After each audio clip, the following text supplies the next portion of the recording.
de ce jour est bâtir la maison de l'Éternel, qui était dans le livre de 1 Roi, chapitre 9, à partir du premier verset au verset 1 à 9. Amen. Selon le dictionnaire, amen, bâtir est défini comme élever, édifier ou encore construire. Amen. Bien sûr que bâtir et construire n'ont pas le même sens. Amen. Parce que lorsque on bâtit, il y a d'abord, avant de bâtir, il y a d'abord un fondement. Amen. Ensuite, il s'en suivra de l'élévation, du processus afin d'atteindre l'achèvement. Amen. C'est ainsi que l'on peut dire, tu as bâti ta maison, tu as bâti ta réputation, que ce soit sociale, religieuse, économique ou autre. Amen. Et avant de bâtir, il y a eu d'abord un fondement. Amen. Amen. Je ne sais pas si jusqu'à présent vous me suivez. Amen. C'était selon le dictionnaire. Maintenant, selon le plan spirituel, donc dans la voie de Dieu, bâtir ne se limite pas à être limité dans la construction physique. Amen. Mais elle permet, elle englobe la construction d'un édifice spirituel, moral ou relationnel. Amen.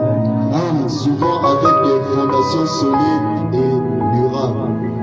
On dit que lorsque tu bâtis, que ce soit sur le plan physique, amen, tes émotions, tes relations iront à long terme. Pourquoi? Parce que tu as pris le temps d'aller doucement, petit à petit, et non à grande vitesse. Amen. Ainsi, cela implique un travail sur soi, sur ses valeurs et sur ses relations avec autrui, donc toi-même et avec Dieu. Amen. Donc, comme je le disais, bâtir la maison de l'Éternel a trois aspects. Il y a l'aspect spirituel, il y a l'aspect physique et l'aspect mental. Amen. Ainsi que nous allons d'abord commencer selon l'aspect spirituel. Amen. Parce que lorsque on bâtit sur le plan spirituel, en tant qu'enfant de Dieu, amen, cela se fait en l'esprit. Et il est mieux d'être habité en tant qu'enfant de Dieu par le Saint-Esprit. Amen. Parce que lorsque on parle de bâtir, cela n'est représenté que comme notre corps, comme notre maison. Amen. Parce que l'Esprit de Dieu habite en toi.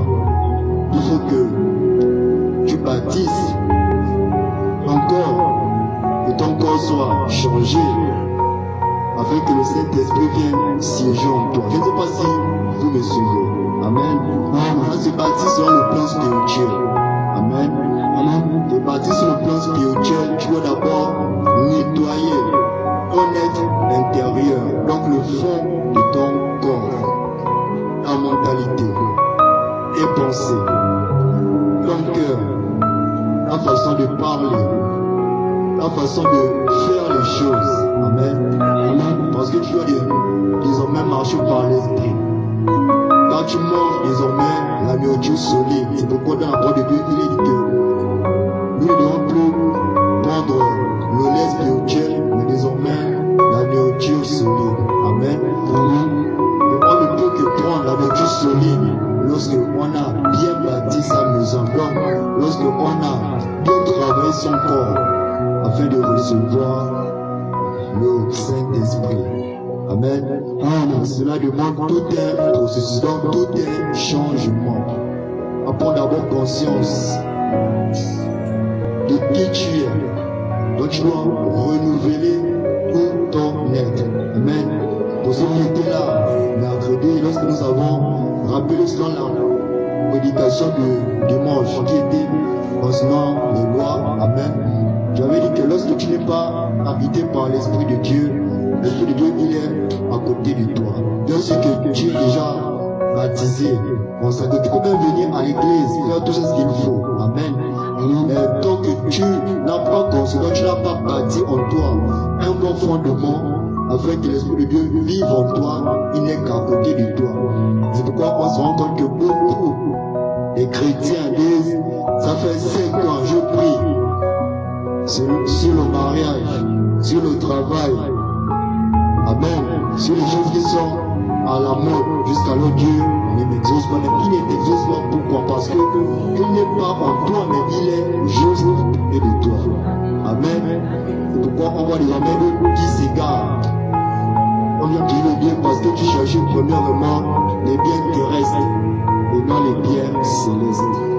Parce que lorsque le Saint-Esprit doit vivre en toi, tu dois mettre dans ta tête qu'en tant que si tu considères que Dieu est ton Père, parce qu'il est mis dans sa parole que si je suis Dieu, dans le livre de Malachie, si je suis Dieu, où est la crainte de mes deux? Et si je suis Père, où est l'honneur qui m'est dû? Amen. Bon, tu dis que Dieu est ton Dieu, ou qu'il est ton Père, où est la crainte que tu lui accordes? Où est l'honneur que tu fais pour lui? Amen.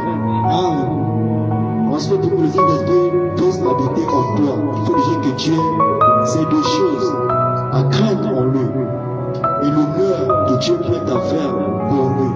Amen. Et c'est ainsi que le Saint-Esprit viendra siéger en toi. Parce que ta priorité sera, comme je toujours le dire, Dieu d'abord. Amen. Et cela ne peut se faire que si au départ, tu as eu un fondement stable, afin d'aller à long terme et non à court terme. C'est pourquoi je croise des frères et des sœurs qui me disent que je ne pars plus dans cette église à cause de ceci, à cause de cela. Tout parce que le fondement n'a pas été bien fondé. Amen.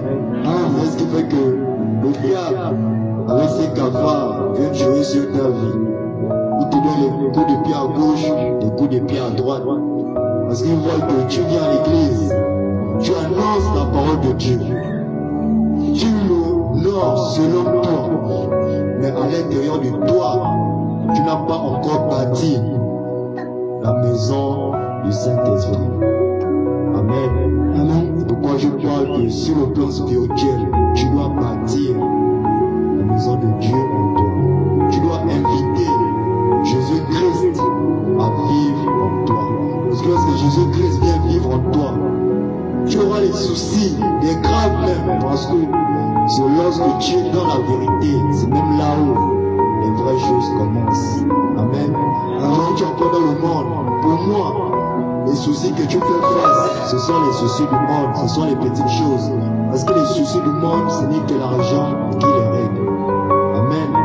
Lorsque tu acceptes Jésus-Christ en toute vérité, malgré que tu es passé par les eaux du baptême et autres, lorsque tu es habité par le Saint-Esprit et que tu as bâti sa maison, c'est là où les problèmes viendront que même l'argent ne pourront pas acheter. Amen.